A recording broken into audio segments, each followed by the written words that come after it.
नमस्कार, मायलेकींच्या किचनमध्ये तुमचे स्वागत आहे। आज आपण बनवणार आहोत अतिशय कुरकुरीत खमंग बिस्किटासारखी लागणारी आणि अजिबात तेलकट न होणारी मस्त अशी ही कडाकणी बनवणार आहोत। तर तुम्ही इथे बघू शकता कडाकणी दिसायला किती सुंदर आणि अजिबात तेलकट न होणारी पण खायला तितकीच चविष्ट लागणारी। चला तर मग बघूया कशी बनवायची ते। तर याच्यासाठी मी इथे 1 वाटी मैदा घेतला आहे। हा मैदा वजनी प्रमाणात बघितला तर तो 250 ग्रॅम आहे। तुम्ही इथे मैद्याऐवजी गव्हाच्या पिठाचाही वापर करू शकता, पण ते पीठ अगदी बारीक असावं आणि मैद्याच्या चाळणीने चाळून घ्यावं, किंवा तुम्ही अर्धा मैदा आणि अर्धे गव्हाचे पीठ असेही वापरू शकता। आता आपण रवा घालणार आहोत। त्याचे वजनी प्रमाण बघाल तर 50 ग्रॅम इतके आहे। वाटीने मोजले तर पाव वाटी इतके भरतो। आपला पोह्यांचा चमचा असतो त्या चमच्याने 4 चम्मच इतका रवा घ्यायचा। यापैकी तुम्ही कोणत्याही मापाने मोजून घेऊ शकता। आता आपण यात चवीनुसार मीठ घालून घेऊ, अर्धा चम्मच हळद टाकून घेऊ आणि चांगले मिक्स करून घेऊ।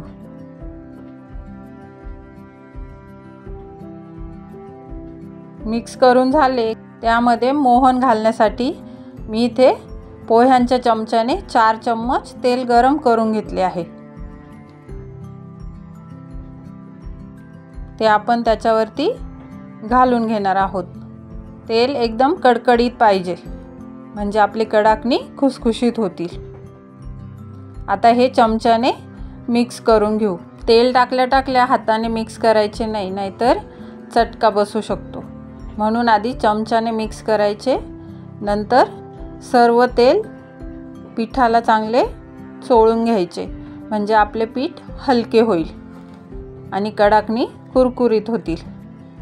आता या प्रकारे चांगले पीठ चोळून घेतले आहे आणि गोळा होतोय का ते बघायचे।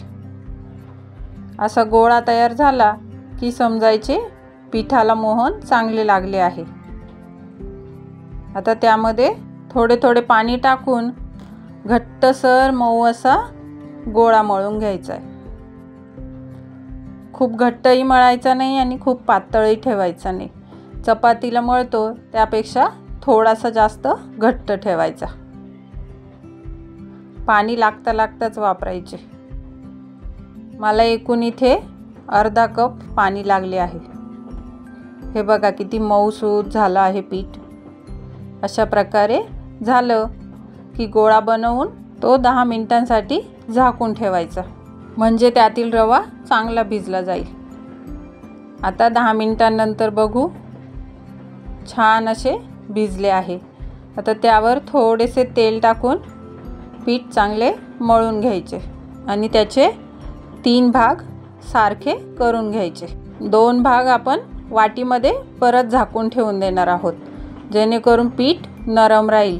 वरतीच ठेवले तर ते पीठ कडक होईल आणि कडाकणी चिरतील, त्यामुळे असे लागता थोडा गोळा घेऊनच वापरायचा। आता आपण थोडासा मळून घेऊया परत एकदा आणि त्याचे छोटे आपल्याला जशा आकारात कडाकणी लाटायचे आहेत त्या साईजचे गोळे करून एकसारखे तोडून घ्यायचे। कडाकणी किती छोटे किंवा मोठे बनवायचे त्याप्रमाणे तुम्ही गोळे बनवून घेऊ शकता।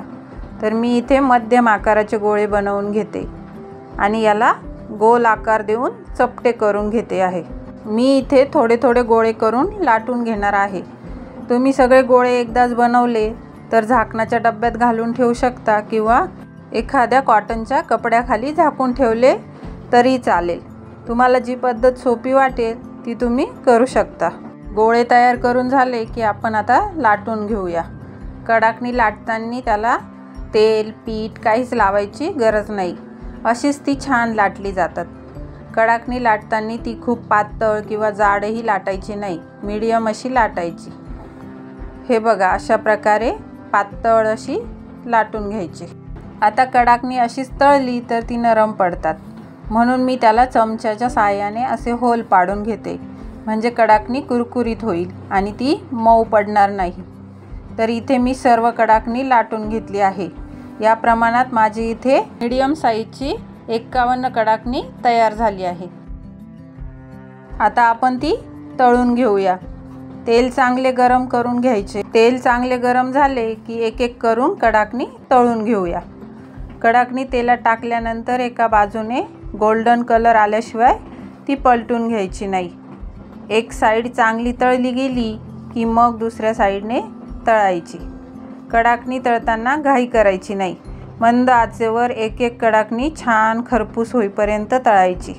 अशी गोल्डन कलर आला की कडाकणी काढून घ्यायची। अशा प्रकारे सर्व कडाकणी मी तळून घेते। काही भागात तिखट कडाकणी करतात तर काही भागात गोड कडाकणी करतात। आमच्याकडे फक्त मीठ हळद घालूनच कडाकणी बनवतात। तुमच्याकडे कशी कडाकणी बनवतात ते कमेंट करून नक्की सांगा। कडाकणी जास्त दिवस कडक राहावी म्हणून ती एका एअरटाईट डब्यात थंड झाल्यावर भरून ठेवू शकता। ही कडाकणी अशीच खूप छान लागते खायला। तुम्ही चहा सोबतही ही कडाकणी खाऊ शकता। खूप छान लागते चहा सोबतही। आता तुम्ही इथे बघू शकता कडाकणी छान कडक झाली आहे। ती आपण तोडून बघूया। ही कडाकणी अजिबात तेलकट नाहीये। ही रेसिपी तुम्हाला आवडली असेल तर लाईक शेअर करा।